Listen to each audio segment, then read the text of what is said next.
Good afternoon, everybody, and welcome back to the channel. So it is horizontal well season. It's getting to be early spring here at the end of February. March is going to start here pretty soon. So we're working on digging off the topsoil off some horizontal wells so D-Wind Dewatering can come install the wells. So we're going to get out here to where this well is going to go. We'll get started and we'll talk about it. I know there's a few questions in the live video that I done earlier today, and I'll go ahead and answer them questions here in this long form normal video. So let's get over here, look the situation over, and see where we need to start. And I'll explain as we go. So the first thing we got to do is we got to mark out the length. And this one needs to be 1,000 feet. So Scooter took off with the end of the tape measure. I'm standing here holding it. He's going to get a flag put in down there at 300 feet. And that's going to help keep us straight as we dig it. I mean, we don't have to be perfectly straight, as long as we have 1,000 feet.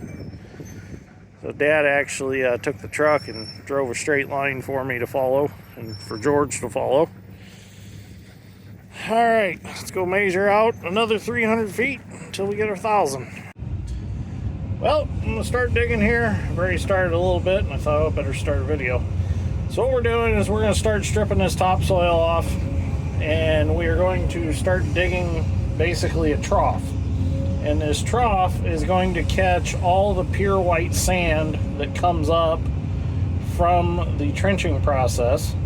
And by catching this white sand, we'll be able to grade it off in the bottom of this trough, and then we'll shove the topsoil back over, so you'll never notice really a yield difference over where the well's at through the field. If you don't do this and you trench right on top of the ground, you're going to end up with all that white sand on top, or if you get into a vein of gravel, you will end up with a bunch of gravel and sometimes, fist-sized rocks and things like that. So if you have this trench, you'll be able to eliminate that problem. So this well is 1,000 feet long. It's actually a fairly long one. The ones that we have are only 700 foot. The one that we just dug is 600 foot. Normally it seems like 700 feet is the normal length, but it just depends on how much water you have in the ground as to what length of well you put in. So the way that they determine well length is they come out and they have these PVC pipe wells that are like 25 foot long or so, and you can see them sticking out of the ground right here. You can see them right there by my bucket.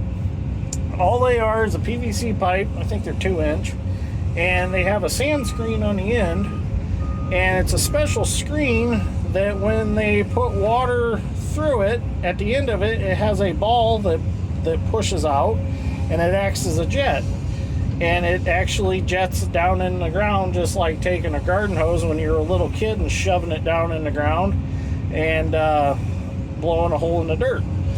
Well, once you start pumping from that well, it will actually suck, that ball will actually float, it'll suck it up, and then it'll draw out the actual screen of that well.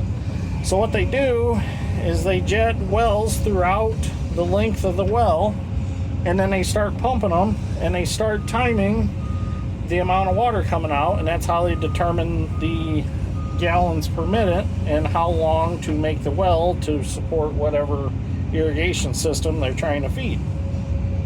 And then they determine the length and all that by that, and they also determine if the soil type is proper for the well. Like on our 40-acre farm, we can't have a horizontal well because there's a clay layer, and if they were to chew through the clay layer with the chain trencher, it would cause a slurry, and that slurry would seal up the sock. Well, I got a little behind in video because I got a phone call, and I used the hands-free here in the 220 so that I could keep digging and talk on the phone. But what I was saying is, if there is a clay layer present, With a chain trencher, when they trench through it, it kind of grinds that clay up and it causes a slurry, and that slurry actually seals the actual sock filter that is on the 8-inch tile that's at the bottom of these horizontal wells, and you'll lose your performance of the well because the water can't get soaked through that sock to get into the pipe. So our 40-acre farm with the clay there, our other option is either pump out of the pond, which that's going to deplete pretty quickly when you start pumping the gallons it takes to water a 40-acre farm. The ditch that's there is not going to supply enough water, so it would be a application for a deep well, which a drilled deep well, they're pretty expensive. I couldn't tell you right now what the price on one would be.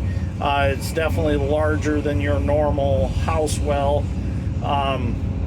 So you're probably looking, well, it depends on depth too, so I couldn't even begin to tell you how much it would cost. These horizontal wells are relatively cheap compared to deep wells, so that's why a lot of people go with them.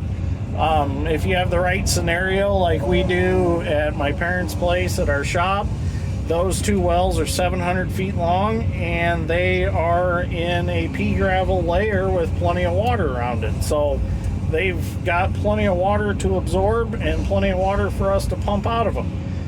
Even in the driest months of the year, we have no problem getting water out of them. We've pushed them pretty hard, irrigating, and never really had any issues at all.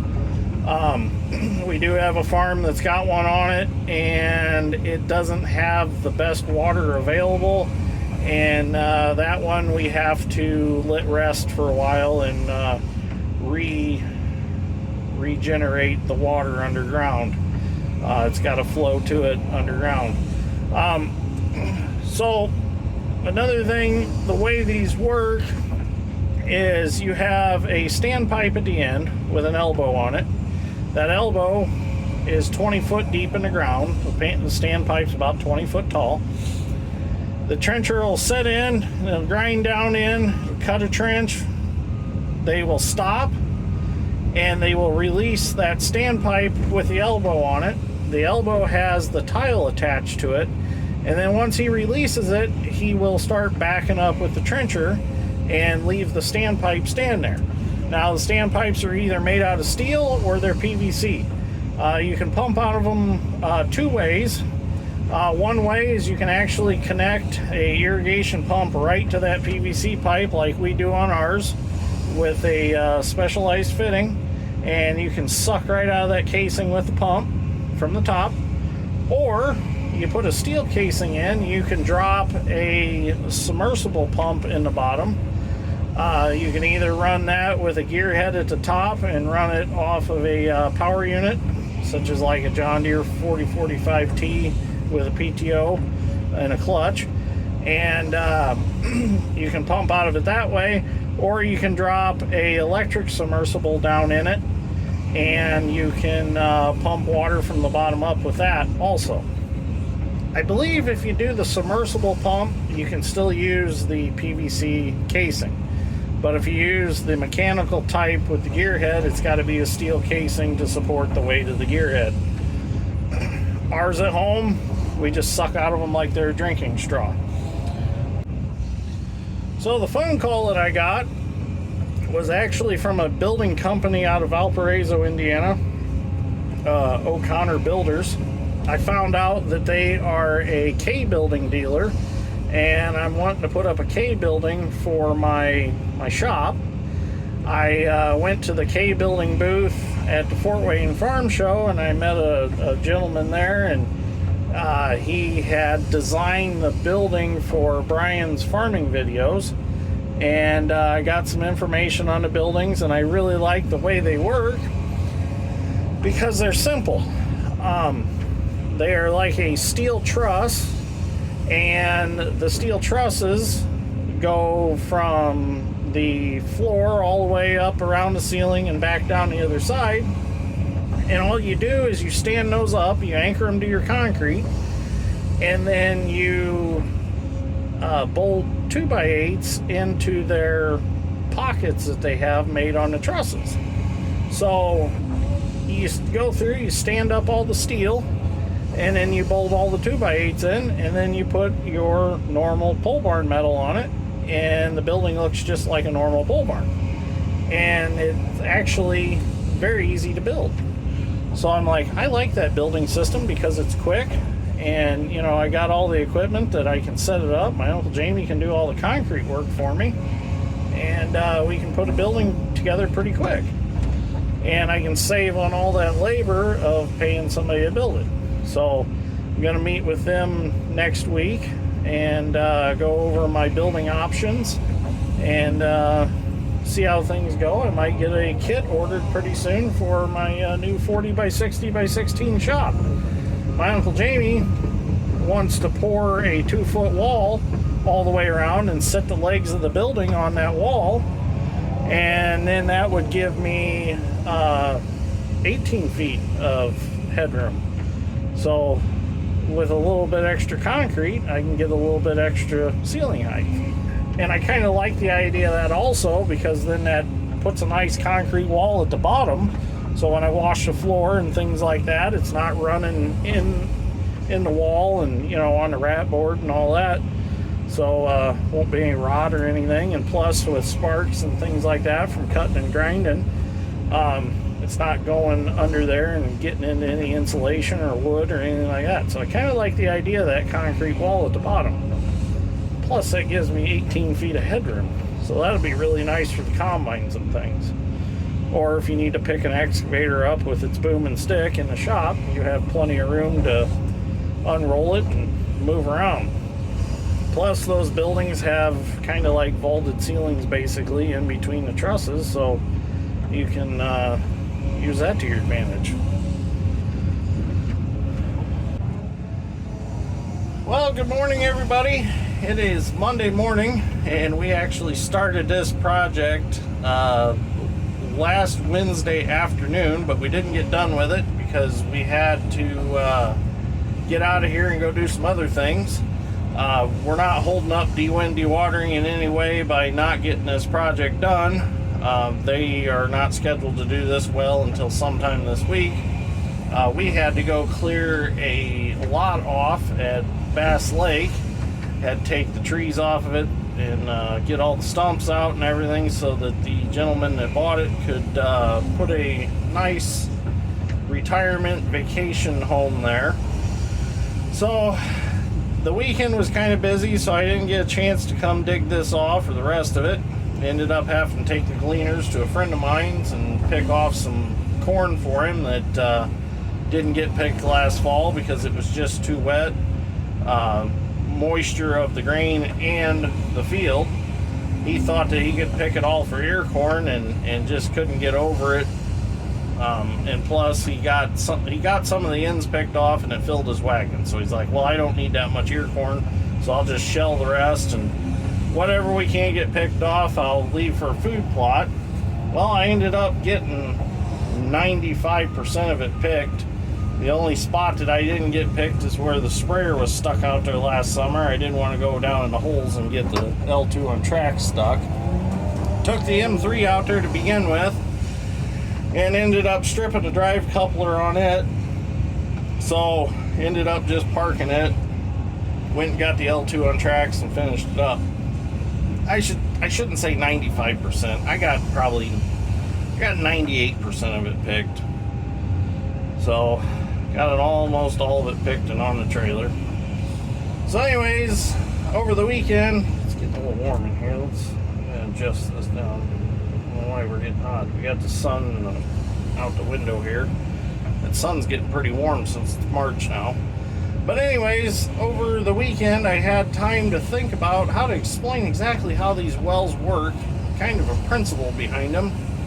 So the way you need to think about it is, let's say you've got a, just for ease of explaining it, let's say you got a 4-cup Pyrex measuring cup and you put a straw in the middle of it. Well, you suck out all the water, you're only going to get 4 cups of water because your reservoir is going to be empty. So one of these horizontal wells is more like having a rain gutter full of water that's really long.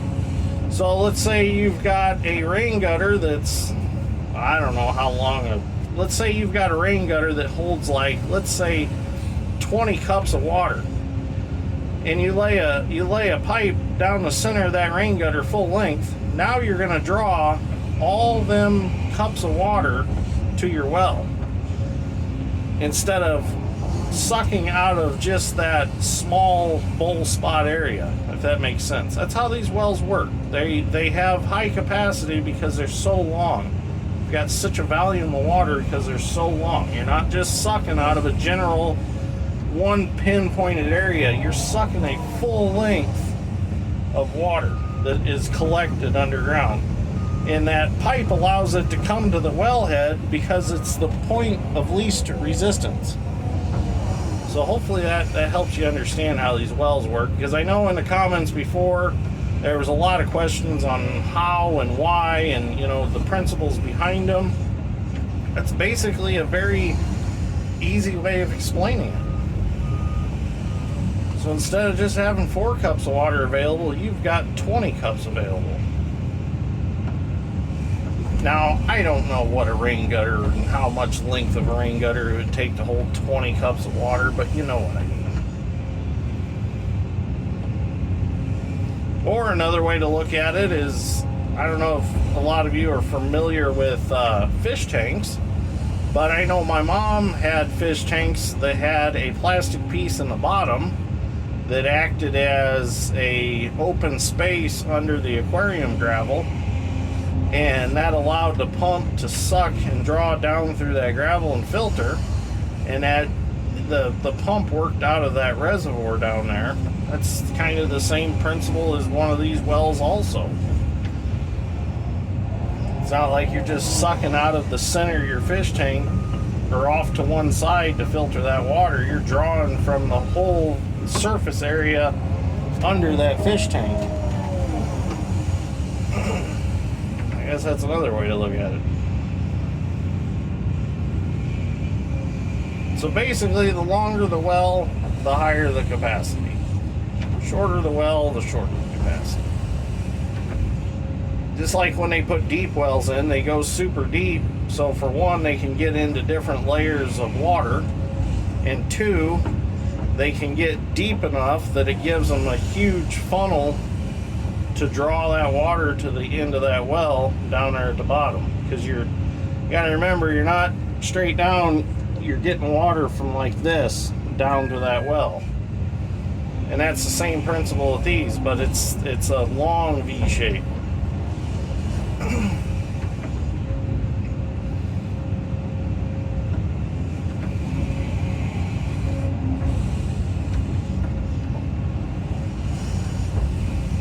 A lot of people don't understand that water actually lays in different layers under the ground. There's different veins of water and soils between them, and it's not just one open cavity underground. And then when you research it, the different levels of water underground, it takes different amounts of time for it to get down to that depth. Like your shallow water, it don't take it long at all to get back down into the ground, back into the reservoir. But your deep water, some of that takes a long, long time to get back down there. Because it's got to go through, you know, layers of sand, gravel, sometimes rock. So when you start to research how water works, it's a whole interesting thing. I was gonna do a whole video on it, and I just never had time. I had it all drawn out on a dry erase board on how it goes back into the soil, and just never had time to do the video on it. Plus, I'm not the best drawer in the world, so I didn't want anybody to laugh at my drawings. And I couldn't come up with, I was looking for some sort of poster I could buy that I could just point at things on the poster to do a visual representation. Just never found one of those either. And I'm sure there's videos on explaining how the system all works. This is some sticky dirt in spots.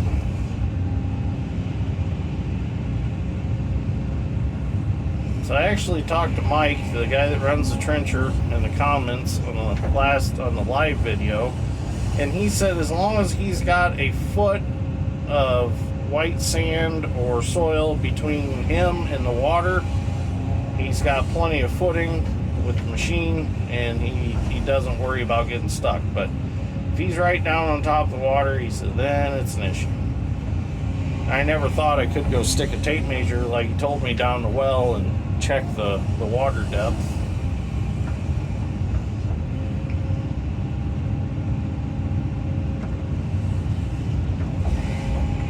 Oh, I forgot, it's Monday. That guy's supposed to be calling me about price on my new shop. Something else I did over the weekend, I went and helped my buddy Zach put his French drains and dry wells in. Ran the old 690B John Deere excavator Sunday afternoon. Dug them in for him. Should have took some video of that, but had a crimp blow off the end of a hose for the one track. So that's when Zach called me. He's like, hey, I got a problem. He's like, I got a hose that blew out. I said, well, I'll come over, I'll figure out what function it is, and I'll just cap it, because I got a good set of caps for all different size lines, hoses, whatever, so that if something goes wrong with an excavator and it's a bad spot, I can cap that line and I can get it to somewhere safe without it pumping all the oil out. I went over there and I capped the line, and I'm like, Zach, we can still do all your stuff. I said, I'll just crutch it around with the boom and stick and get it in position and do the digging, and then we'll be done with this. So that's what we did. So him and his dad and I got that all finished up, so you don't have to worry about it now. Now I gotta go get him a hose made. They literally did not crimp the end tight enough on it when they made the hose assembly. It's not an original hose to the machine. It's a newer thing. It's a Parker hose, and they just did not get it crimped right when they made it. All right, I'm gonna finish digging this. It's enough of me yapping. Oh man, that's sticky stuff. It's crammed in that bucket and it don't want to come out. I don't think it's clay. It's just kind of sticky dirt.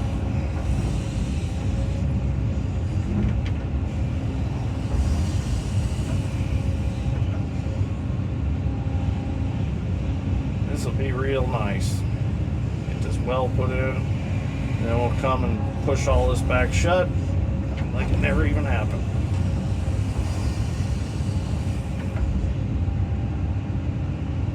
Shave that a little more.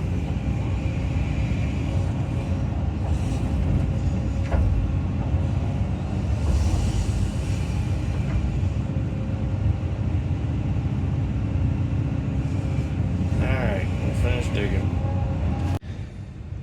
Well, there we go. It's all dug out. 1,000 foot long. So if you're interested in one of these wells, get a hold of DeWind Dewatering. They're out of Michigan. I believe they will travel. If you've got shallow water, they're a good well for you.